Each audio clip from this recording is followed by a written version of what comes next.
the issues they have articulated, especially access to justice in areas of land, in areas of the judicial service, in areas of electoral commission electoral issues, areas of police. Those are areas that has been core in His Excellency the President analysis of where are we going wrong. If people, and he has tried to guide even to say, can we have a guideline on issues to do with dispute around land?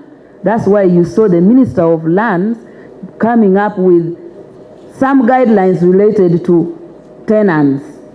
Because the President has been saying, why are Ugandans, every time you read newspaper, it's about land dispute? Why? So structurally, Equal Opportunity is saying access to justice for the poor. So even when you have your own land, somebody with money will go to court and get a court order over your land and will be able to remove you from your land. That is what this report. So when you analyze this report on the day-to-day implications to Ugandans, I think it will give us a very important tool to ensure that we come up with mechanism to address issues that are raised. Opportunities in Uganda for financial year 23-24. In the theme, fostering inclusive growth for sustainable. That has the mandate to say, please, if the Constitution say be fair, be just, if the Constitution say have equality, we are going to assess you. Have you achieved? They have talked about budget and resources. They have talked about so many other issues, social issues, education, employment, salary structure. I looked at how they have analyzed the impact of giving science teacher more money than arts teacher. When I first analyzed it, I was like, but you are saying this one is earning this one, this structure. Then I realized, oh, it's because the science teachers are being paid what? More. Actually, yesterday I was in my ministry and I was going to another floor. Then they had put on the dashboard salary structure. Then I was seeing the off commissioner this amount. Then when I went to commissioner and principal in charge of occupational safety and health under the Ministry of Gender, because they are classified as scientists, I saw the one for OSH commissioners having salary, because they display all their salary on the dashboard. They had more money than the other commissioner, and I was confused. Why? They're all commissioner. That's when I realized that, oh, we raised the money for scientists. But they have analyzed for us the structure, that this salary disparity makes equity, the principle equity, to be lost. So it's now, how do we ensure that we look at all the issues that Equal Opportunities Commission has articulated? How do we ensure that we remove the barriers and discrimination through programming? So for me, mine is to say, you are here, I will wait for your, because they have done their work, you might also critique and improve their recommendation. So Honorable Chair and members, I will wait for your recommendations for the conclusion of this stakeholders meeting, and I can assure you that in the last one, the Commission had the opportunity to interface with His Excellency the President and analyze for him the basis upon which they came with that. And based on that, His Excellency the President even gave a directive to head of service to analyze and make for him a report based on the findings of Equal Opportunities Commission. So you can see that their work draws the attention of government, including His Excellency the President. I am sure that this year again, that everybody has equal chances regardless of their background or personal circumstances that are beyond their control.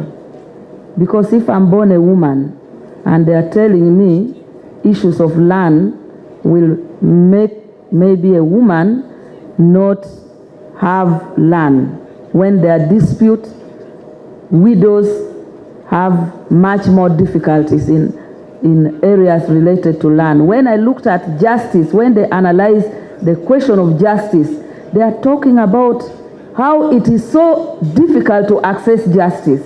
And they are telling you, for you to get justice, you have to bribe. You have to bribe almost all the institutions, police, the judicial system. So if Uganda, the poor rural people who do not have money, if the system is for bribing, how will justice be delivered for those who don't have money? When I read it, I saw the issue of justice, the issue of corruption within the judiciary. They have analyzed it critically. So if we are talking about justice for everybody, and this report is telling us you must pay money to access justice, then what type of, how many percentage of population will get difficulties in accessing justice? I saw the areas of education, universal primary education, universal secondary education, where they are indicating that despite the fact that government policy, and His Excellency has continuously said, do not charge anything. In their report, they are saying people are charging. Schools are charging. They are saying bring money for uniform, bring money for construction so that we expand the school, bring money for allowances, for teachers, and so on. That's what I've seen in the report. So how do we make education accessible? If the policy is free education for primary and secondary, we are not saying even for you people who are well off, you're going to take your children, but we are undertaking affirmative action so that the poor who cannot afford Kampala Junior Academy, Sijui, which other school is there? The private ones. Green Hill, I'm not conversant so much with the schools for private schools in Uganda so much, but they have talked of Green Hill. Now, you people seated here, I'm sure most of you will take your children to private school. But the reason why government said we should have universal primary education, universal secondary education, is because we realize that there are people who cannot afford, might not even afford the uniform you want them to pay for. But if they can pay for the uniform, they are now telling you, don't again tell them you are supposed to pay for allowances for the teachers. This report will now enable me as the minister to actually go to the president and say, what you've been, because the president has been asking, what are they paying? I said there should be universal primary education, free and secondary, in government institutions, should not be paid. And he has been asking, which area are they charging parents?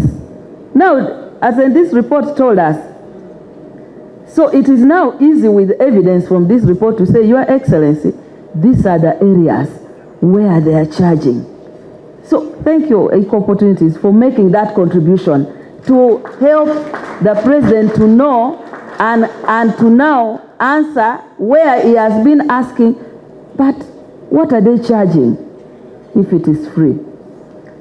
So in independent institutions like Equal Opportunities Commission that can support, because government can put in place policies and programs. The reason why we have independent institutions within the government to cross-check government like Equal Opportunities, like IGG and others, is because not all government people will do the right thing. So you need another ombudsman that will say, hey, you are going wrong here. So I don't want people out there to blackmail Equal Opportunities Commission. They are doing their work. And their work should support us and let us check ourselves. With that, I want to thank you, congratulate you, and wish you a fruitful deliberation.